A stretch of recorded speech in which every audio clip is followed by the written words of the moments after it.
Thomas Piketty, parmi les cicatrices entre la France et les États africains, le franc CFA qui divise encore, quel regard vous portez sur l'abandon programmé de cette monnaie en Afrique de l'Ouest?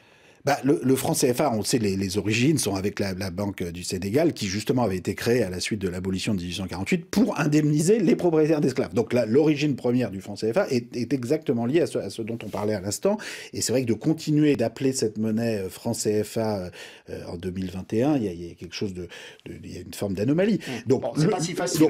Alors c'est pas si facile, mais moi je pense que les discussions qui ont lieu actuellement en Afrique de l'Ouest sont des discussions très importantes qui nous concerne tous, parce qu'en fait, cette question de trouver des nouvelles formes de fédéralisme démocratique, régional, sont des questions qui se posent en Afrique de l'Ouest, en Europe, qui peuvent se poser au Moyen-Orient. Vous savez peut-être qu'un jour, la Ligue arabe sera une union arabe, aura un modèle de développement qui sera plus fédéral, plus démocratique, au lieu d'avoir toutes les ressources du pétrole dans des pays sans population, pendant que l'Égypte, avec 100 millions d'habitants, a un budget pour ses écoles ridicule par rapport à tout l'argent qui est dépensé stupidement dans les Émirats. Enfin bon, il y a plein de régions du monde, en Amérique du Sud, en Asie du Sud-Est, ou des formes régionales Et donc, ce qui est discuté actuellement en Afrique de l'Ouest est très important. Il faut pas oublier que la CEDEAO, qui n'est pas l'union monétaire, mais qui a développé des formes de coopération économique qui, par certains côtés, sont parfois plus avancées que l'Union européenne. Par exemple, il y a une règle pour ne pas avoir un taux d'impôt sur les sociétés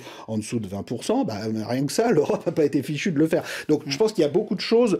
Les pays d'Afrique de l'Est peuvent réussir aussi à créer des formes de fédéralisme régional finalement plus intégrées, avec une vision plus sociale du développement, plus solidaire, que ce qui a pu être fait, y compris en Union européenne. Donc c'est compliqué, il va falloir trouver des solutions, mais je pense que ce sont des débats fondamentaux.